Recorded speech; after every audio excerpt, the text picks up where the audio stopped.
Well, thank you very much for inviting me tonight. My name is Hickey-Hall, and I am a folklorist and researcher, and I am the host of the Modern Fairies Writings podcast.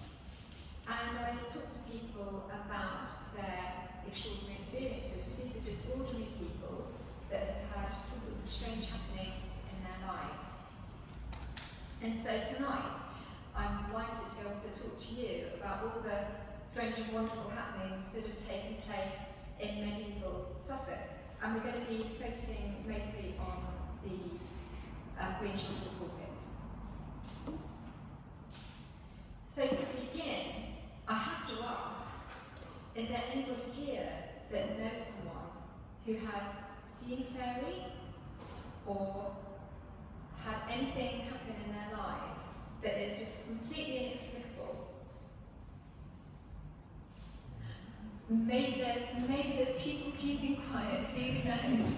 But in medieval times, the whole landscape and world was filled with extraordinary creatures, with spirits and fairies, with incubi and succubi, with fauns and centaurs. And wherever we looked around us, there were indications of this in our artwork and, of course, in our folk tales, the tales that we told each other. And here in Suffolk, Beth Ann spoke a moment ago about the Sudbury dragon there, and that's at Wiston Church. Are people familiar with Wiston? Yeah. And of course, the Woodrows of Orford Ness, which we've also spoken. So we'll talk a little bit about that in a moment. And here we have a very strange looking green being. He looks a bit like a dragon to me, has some wings, and but it's green skin, of course, that we're interested in here. So let's just for a moment, and this is the perfect environment, let's just for a moment imagine that it's 1400 and it's Pentecost Sunday and we are gathered in church and the preacher steps up to the pulpit to address the congregation. There are others who say that they see women and girls dancing by night whom they call elvish folk, and they believe that these can transform both men and women, or, leaving others in their place, carry them with them to Elfland. All of these are mere fantasies bequeathed to them by an evil spirit. For when the devil has won over the soul of such a person to believing such things, he transforms himself otherwise, now into the form of an angel, now a man, now a woman, now other creatures, now in dances and other games. And thus by the weak faith of their souls, such wretches are deceived, that those who believe in the aforesaid things, or stubbornly defend them, or propagate them, especially when they shall have learned the truth, are faithless and worse than pagans, and 4 times a year they are cursed by the Lord and his holy church. They should know that they have forsaken the faith of Christ, betrayed the baptism, and incurred the anger and enmity of God. This preacher believes that he is trying to save your souls, because the medieval world is full of evil spirits. But there's been a long ongoing battle between the church and ordinary people's beliefs. And even actually some clergy believed in these things, the existence of these creatures. The ordinary folk had a different view on things. If we look to the Wife of Bath's tale from Chaucer's Canterbury Tales, we can hear something of this.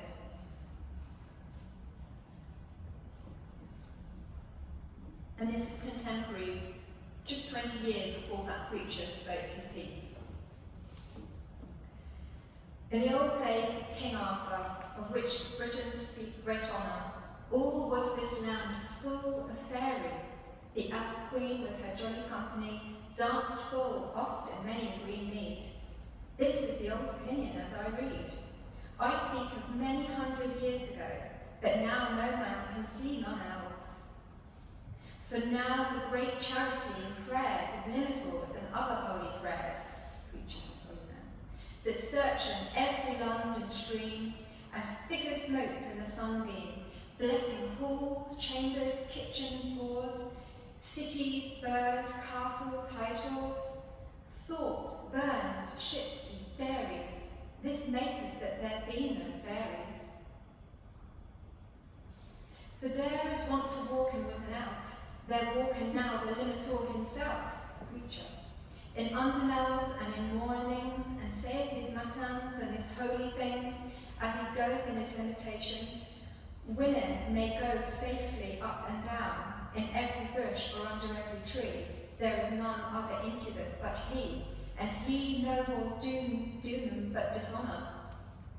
So she's saying that now the clergy have, blessed everything in sight and swept these evil spirits, according to the clergy, from the land. But she's actually questioning whether the clergy themselves are, honouring the ordinary folk, particularly women. And so what did medieval people believe?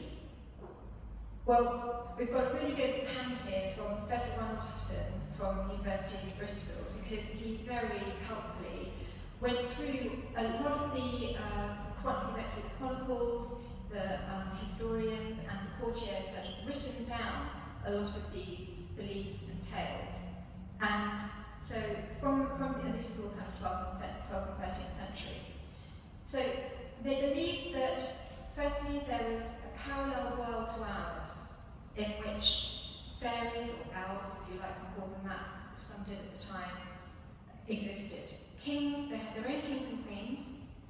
Some of them had superior abilities that our material realm couldn't explain. These beings may enter our realm, they may abduct our children, but we could also bluster into their worlds.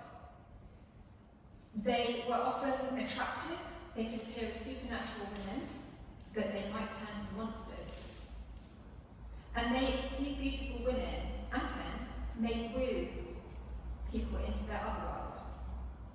The association with the colour green is very strong. The skin and their clothing, which of course ties in with what we're going to talk about. And these beings, they may bless you, but they may curse you. They may lead you astray and get you lost. And they may enter your home, they may even live in your home, as we'll hear. But when they're in your home, they could be a blessing and be very helpful, but on the other hand, could cause all sorts of trouble. So why were people speaking about elves? And why were there all of these stories? Well, of course, we've heard initially, there were theological reasons. These tales were often used as moral tales, all the way up to, Victorian times. These tales were used to, control the populace in some ways, or control, members of your staff, for instance, don't go out after a certain time, or else such and such will happen. They also, as we've heard, about salvation. But at the time, they were talking about these stories to entertain each other. And of course, you have the 12th century romances, which were very, very popular. But the other reason is because strange happenings were taking place. They've always taken place, and they always will take place. And back in medieval times, people were talking about it. If they had had something strange and inexplicable happening, it was exciting. And they might tell you something that happened in, the next village along.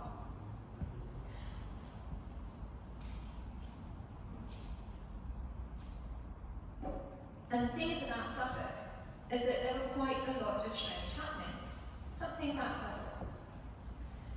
In the late 12th century, there was Malakin, which was a disembodied voice that had taken residence in Knight Osbert's house.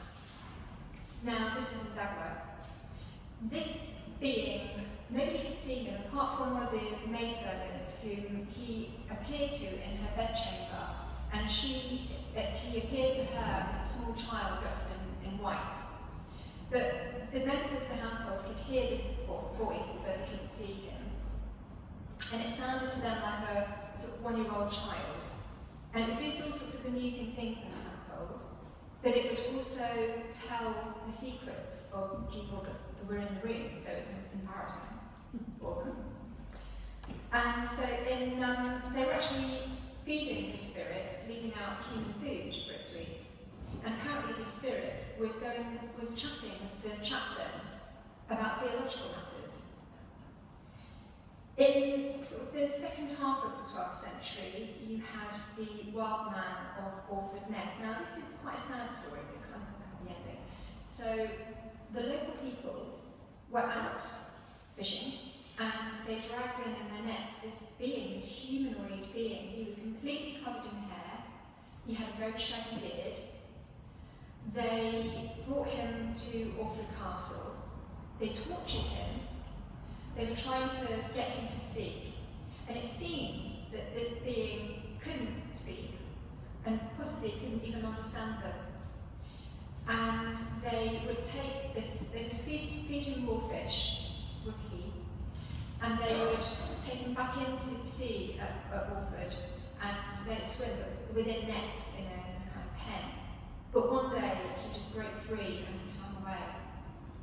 So that was the end of him. Yes, thank you. That's exactly what I thought. And of course you have the Green Children of Woolpit, which we'll be talking about shortly, and First Dragon that Bethlehem introduced us to at the very beginning of the 15th century. So you might ask yourself, well, why was Suffolk such a place of magical happenings? And one thing to note is that Suffolk was called the Holy Land of the English because there were so many abbeys and monasteries on the land. And so is there something in that? Is there something about kind of holiness and sacredness of the land even that made abbeys and monasteries, made them want to build it potentially? Which came first? Anyway, let's talk about that. But I must say, this book, if anyone is interested in medieval fairy encounters, is an absolutely excellent book. It's about to be released in September. I've had a bit of a sneaker of it, bits of it so far. And this is Jeremy Hart. He's a folklorist. He is brilliant. It's really wittily written. It's a brilliant read, and I would highly recommend that people are interested in this, they grab this book when it comes out in September. So, the Green Children of Woolpit.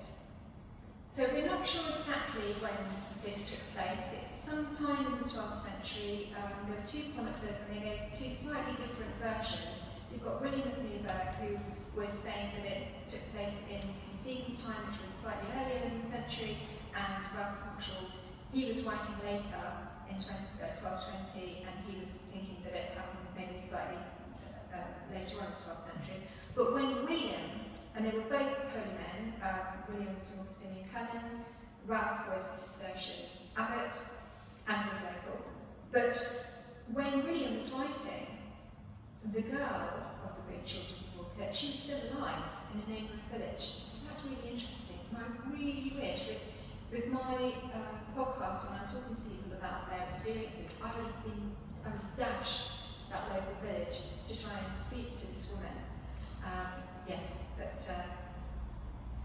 we only have the evidence that we have now, so it is a very interesting case. So the Green Children of Woolpit, you might be thinking of wool, and I'm sure you're aware yourselves that it refers to wool pits because there were wool pits around the area. They were capturing wool, so this picture shows one of those in action. This is a German one, apparently. But the children, it was harvest time. It was this time of year, as you see, you've got the hay bale here. It was harvest time, and the harvesters, all the villagers, were out in the fields. It was a hot day, and suddenly they see these two children. And they completely covered, the skin was completely green, as if it were dyed green on the right. Now, the interesting thing is that they were dressed in clothing of an unusual colour. So it's interesting they didn't recognise the colour, and that the clothing textile, they didn't recognise the material. Nobody could understand their speech. They were unwilling to eat the locals' food. This is quite, that's quite strange, because you would think that things like bread are pretty universal. And if you have children that are really hungry, and the trouble was they just could not eat the food, whatever was provided to them, they could not eat it, and I'm sure they tried them with all sorts of different things. Eventually, some of the villagers were bringing in a load of green or raw beans that they'd cut down, and the children spotted it and gestured, I want to eat those. And by this point, they were in a really bad way, they were really starving.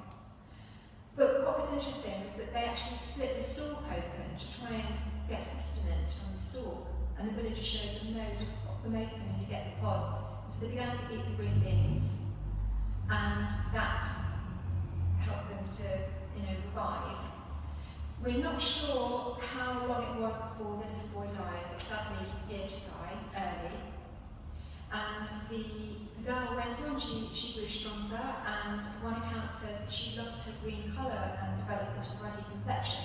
So that's good news.